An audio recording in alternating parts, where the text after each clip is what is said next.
क्या आपको पता है कि एक लड़की जो लापता थी, सिर्फ एक नेटफ्लिक्स सीरीज के रिलीज होने के बाद वो लड़की मिल गई, सिर्फ उस नेटफ्लिक्स शो के चलते। और क्या आपको पता है कि ये जो लंबे नाक वाला इंसान जो आप अपने स्क्रीन पर देख रहे हो, ये एक्चुअल इंसान है। और ये जो आप अपने स्क्रीन पर देख रहे हो, ये कोई ऑमलेट नहीं है, बल्कि एक जेलीफिश है। और ये वैज्ञानिक जो अपने हाथों में लिया है, ये कोई एडिटेड फोटो नहीं है कि यहाँ से कुछ कट कर दिया गया है। ये एक्चुअल में कुछ हाथ में लिया है। और ये एक एक्चुअल बिल्डिंग है जो कि एक्चुअली में एग्जिस्ट करता है। ऐसी इंटरेस्टिंग फैक्ट्स आज आप इस वीडियो में जानोगे। वीडियो को पूरा जरूर देखना, मजा आ जाएगा।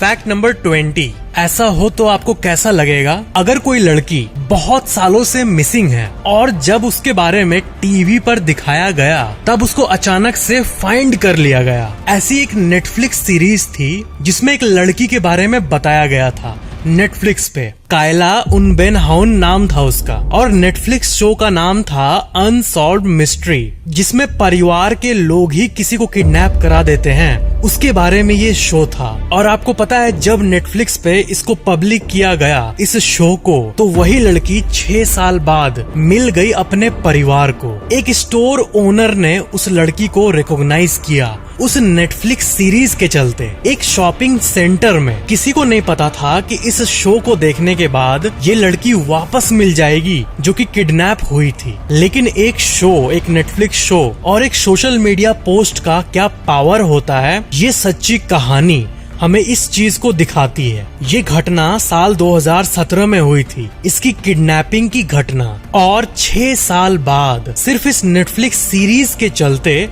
ये लड़की वापस मिल गई। Fact number 19। क्या आपको पता है कि ये चीज 60% से भी ज्यादा लोग करते हैं कि मान लो कि आपने कोई शर्ट खरीदा, उसका प्राइस है 700 रुपए। आपने अपने दोस्त को ये बताया कि इसकी प्राइस है 1000 रुपए, और वही अपने पेरेंट्स को आप कम करके बताते हो, यानी 300 रुपए बताते हो। तो सर्वे में ये पता चला है कि ये चीज बहुत लोग करते हैं। Fact number 18। आपने पासपोर्ट्स के बारे में तो जरूर सुना होगा। हम पासपोर्ट्स की मदद से बहुत जगहों पर घूम सकते हैं, लेकिन बहुत सारे कुछ इम्पोर्टेंट कंट्रीज होती है जहाँ पे अगर हम जाना चाहें तो वहाँ पर हमें वीजा लगता है। और बिना वीजा के भी हम पासपोर्ट की मदद से बहुत सारे कंट्रीज में घूम सकते हैं। लेकिन ये सवाल बहुतों के मन में उठता होगा कि हमारी जो आबादी है 125 करोड़ की आबादी, उसमें से कितने % लोगों का पासपोर्ट एक्चुअली में होगा। तो आप स्टैट्स जानकर चौंक जाओगे लिटरली कि 7.2 यानी 7.2% जस्ट इतने लोग पासपोर्ट ओन करते हैं इतने बड़े कंट्री के पॉपुलेशन में। जी हाँ, आपने सही सुना, सिर्फ 7.2%। यही वो स्टैट्स है इंडिया के पासपोर्ट ओनर्स का। और वो स्टेट जिसके पास सबसे ज्यादा पासपोर्ट है वो है केरला। केरला एक ऐसा स्टेट है जिसमें सबसे ज्यादा लोगों के पास पासपोर्ट मौजूद है। Fact number 17। आप इस इंसान को देखो, ये इंसान आपको बिल्कुल भी रियल नहीं लग रहा होगा, मुझे पता है, लेकिन आप ये जान के चौंक जाओगे कि ये एक असल का इंसान है जो कि एग्जिस्ट करता था 18th सेंचुरी में। इसका नाम है थॉमस वैडहाउस और ये एक इंग्लिश सर्कस परफॉर्मर था। इसका नेचुरली ही ऐसा वियर्ड नोज था और इसी के मदद से वो पैसा कमाया करते थे, सर्कस में काम करके, सर्कस में परफॉर्म करके। और ऐसा माना जाता है कि इतिहास में सबसे लंबा नाक इन्हीं का है, जो कि है 7.5 इंच यानी 19 सेंटीमीटर लॉन्ग। ये बहुत पहले के हैं, इसलिए इनका डायग्राम ही मौजूद है। और जो भी लोग इनका रियलिस्टिक फील लेना चाहते हैं उनके पास यही एक ऑप्शन है कि रियल जैसे दिखने वाले इनका जो वैक्स का स्टैचू है उसके पास आप जाओगे, तब आपको फील होगा कि इनका स्किन कैसा था और ये कैसे थे। कई आर्टिकल्स में आपको इनका नोज का लंबाई 7.5 इंच मिलेगा यानी 7.5 इंचेस, और कई में 7.8 इंचेस तक भी मिलेगा। लेकिन ये बात सही में चौंका देने वाली है कि ऐसा नाक किसी भी इंसान का एक्चुअल में कैसे हो सकता है।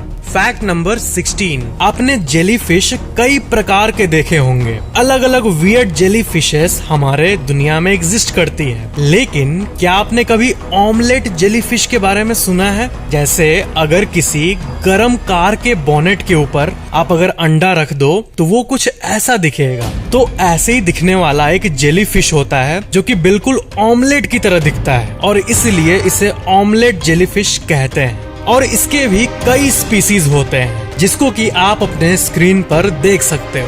फैक्ट नंबर 15, ये इमेज आपको देखकर क्या लग रहा है? क्या ये रियल है? इस इमेज को देखकर 90% लोग ये कहेंगे कि ये जो ब्लैक पार्ट आप देख रहे हो इसके हैंड में, ये एडिटेड है। इसको जूम भी अगर आप करोगे तो आपको कुछ नहीं दिखेगा, सिर्फ ब्लैकनेस दिखेगा, यहाँ कुछ है ही नहीं, है ना? लेकिन असल में इन्होंने एक ऐसा ऑब्जेक्ट पकड़ा हुआ है जिसे वेंटा ब्लैक कहते हैं। वेंटा ब्लैक वर्ल्ड का, इस पूरे विश्व का सबसे ब्लैकेस्ट सब्सटेंस है। एक ऐसा ऑब्जेक्ट जिसमें सबसे ज्यादा मात्रा में आपको ब्लैकनेस दिखता है। अगर आप इसको सामने से देखोगे तब भी आपको ये ऐसे ही दिखेगा आंखों से। आप सोच रहे होंगे कि इन्होंने हाथ में क्या लिया है, तो इन्होंने हाथ में एक बास्केटबॉल लिया है और वही बास्केटबॉल आप देख सकते हो कि इतना डार्क दिख रहा है। फैक्ट नंबर 14, पाल्म ट्री आपने देखा ही होगा अलग अलग जगहों पर, लेकिन क्या आपने कभी पाल्म ट्री का इंटीरियर देखा है? वो कुछ ऐसा होता है जैसा कि आप अपने स्क्रीन पर देख रहे हो। फैक्ट नंबर 13, आपने चैट जीपीटी के बारे में जरूर सुना होगा, लेकिन क्या आपने कभी जीपीटी का फुल फॉर्म सोचा है?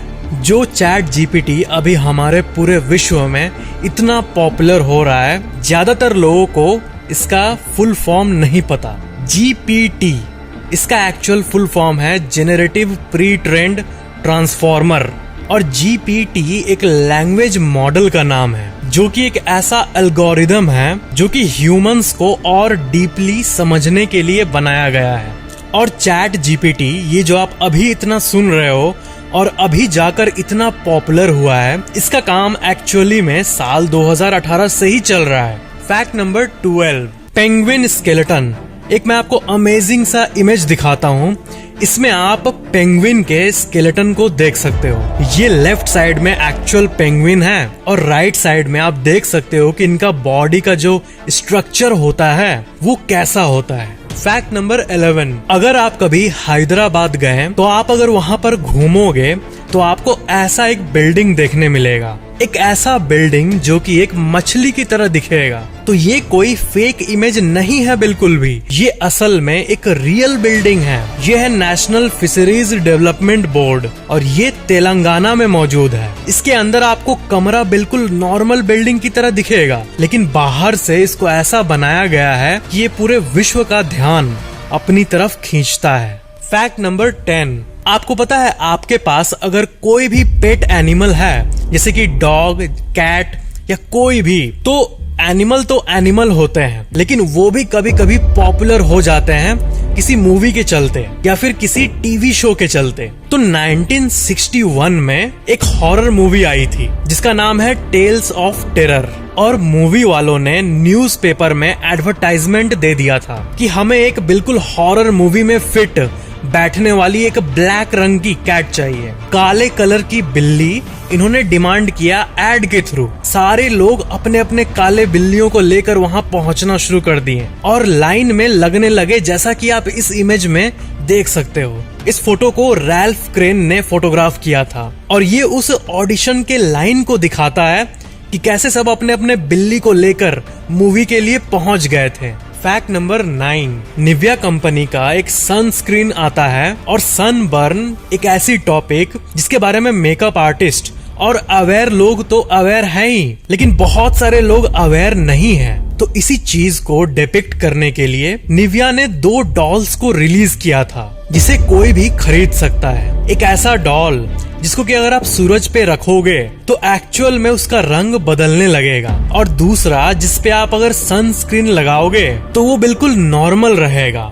इस चीज को डिपिक्ट करने के लिए इस कंपनी ने इस प्रोडक्ट को रिलीज किया था। अब ये सुनने में आपको बहुत अजीब लग रहा होगा, लेकिन जो है सो है। यहाँ पर मैं किसी कंपनी के ऐड नहीं कर रहा, लेकिन साइंटिफिकली ये प्रूवन है कि ज्यादा देर धूप में रहने से जो स्किन बर्न होता है वो इसलिए होता है ताकि वहां पर कैंसर सेल्स डेवलप ना हो जाए। वो आपके अच्छे के लिए अपने आप को जला देता है। तो मतलब सन रेज हानिकारक होते हैं कुछ हद तक। सुबह की गर्मी की बात नहीं हो रही है, यहाँ पर दोपहर की गर्मी की बात हो रही है। तो इसलिए ये प्रोडक्ट्स एक्चुअली में एग्जिस्ट करते हैं और इन्हीं किरणों से हमें सनस्क्रीन बचाता है। फैक्ट नंबर 8, एक बटरफ्लाई का इमेज आप अपने स्क्रीन पे अभी देखो। इस बटरफ्लाई के ऊपर नेचुरली ही एक डिजाइन बना हुआ है जिसको कि हम इंसान 88 के रूप में रिकॉग्नाइज करते हैं। तो क्या है कि देखो, जितने भी अमेजिंग बटरफ्लाईज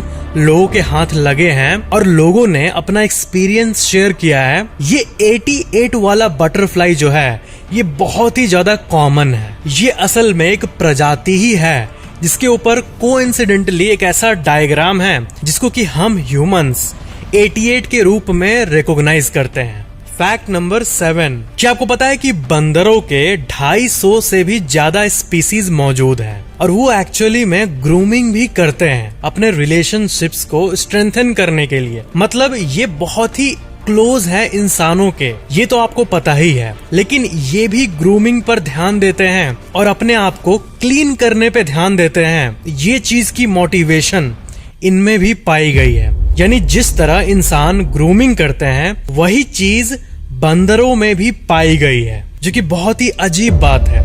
इंसानों के अंदर जीन्स ऐसे ही बने हुए हैं ताकि वो अपने आप को ग्रूम्ड रखे, ऑपोजिट जेंडर को अट्रैक्ट करें और उनका स्पीसीज चलते रहे, जो कि इंसानों के ब्रेन्स में हार्ड वायर्ड है। तो यही चीज मंकीज में भी पाई गई है कि ये भी ग्रूमिंग करते हैं अपने रिलेशनशिप्स को स्ट्रेंथन करने के लिए। और जब ये ग्रूमिंग करते हैं तो ये और भी ज्यादा रिलैक्स्ड फील करते हैं। फैक्ट नंबर 6, आपको ओरियो के बारे में एक फैक्ट पता है? ओरियो बिस्किट जो है उसके बीच वाले पार्ट को देखकर बहुत पेरेंट्स ये कहते हैं कि ये दूध का बना हुआ है और हम लोग अक्सर ओरियो को दूध से एसोसिएट करते हैं। लेकिन ओरियोज जब से लॉन्च हुए थे तब से लेकर आज तक ये डेयरी फ्री है और वीगन है।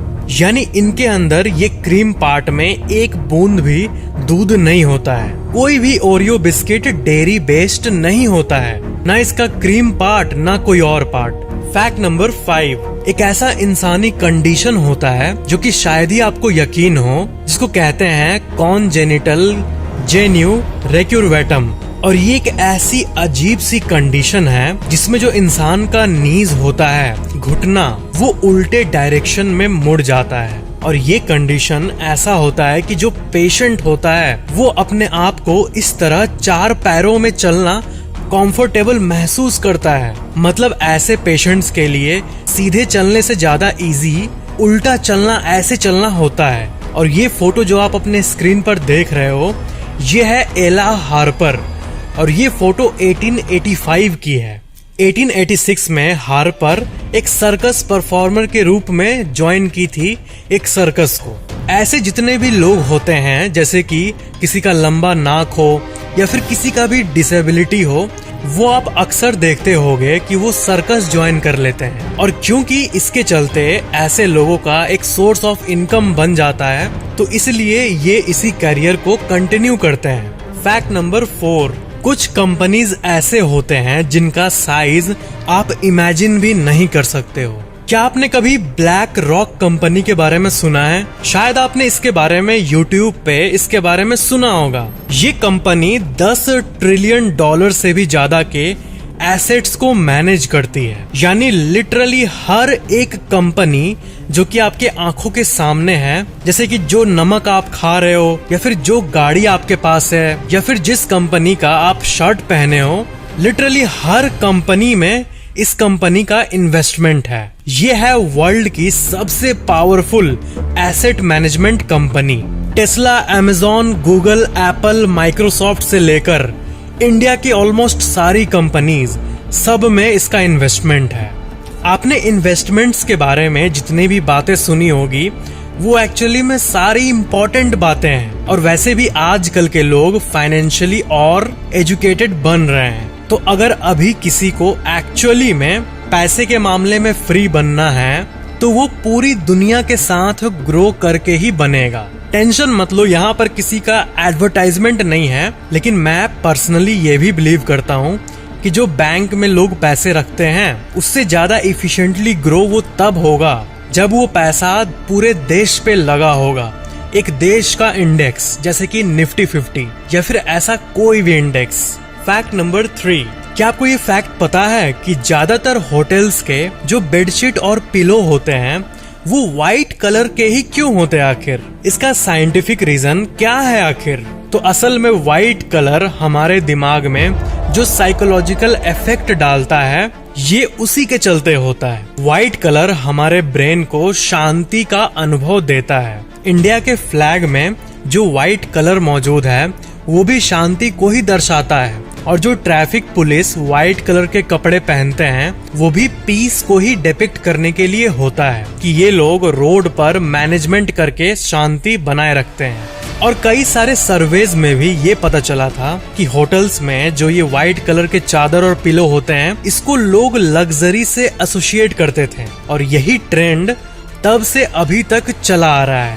फैक्ट नंबर 2, क्या आपको पता है कि पूरे भारत में सिर्फ मुंबई पूरे इनकम टैक्स कलेक्शन का 30% होता है? क्या आप ये बिलीव कर सकते हो? इतने बड़े भारत में सिर्फ एक शहर पूरे इनकम टैक्स कलेक्शन का 30% होता है। और पूरे देश में जितना भी इंटरटेनमेंट टैक्स आता है उसमें से 45% ऑलमोस्ट आधा सिर्फ मुंबई से आता है। और आधे से ज्यादा 60% ऑफ कस्टम ड्यूटी कलेक्शन सिर्फ मुंबई से आता है। और यही वो रीजन है जिसके चलते मुंबई को फाइनेंशियल कैपिटल ऑफ इंडिया कहा जाता है।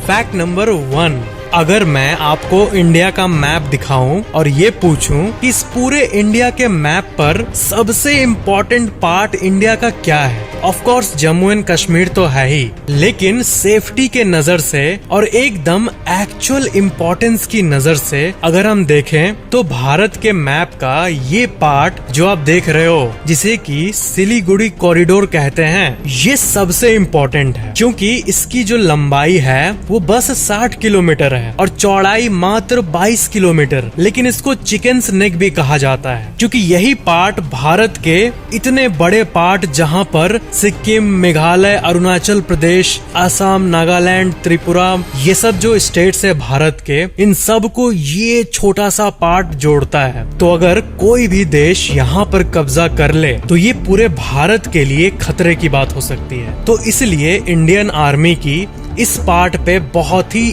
फोकस से नजर होती है एज कम्पेयर टू बाकी जगह हैं, ये बहुत ही ज्यादा इम्पोर्टेंट है। तो ये थे आज के फैक्ट्स। आई होप आपको ये वीडियो अच्छा लगा होगा। वीडियो कैसा लगा नीचे कमेंट जरूर करना और वीडियो को लाइक जरूर कर देना और चैनल को सब्सक्राइब करके बेल आइकन जरूर ऑन कर लेना। Thank you so much for watching this video.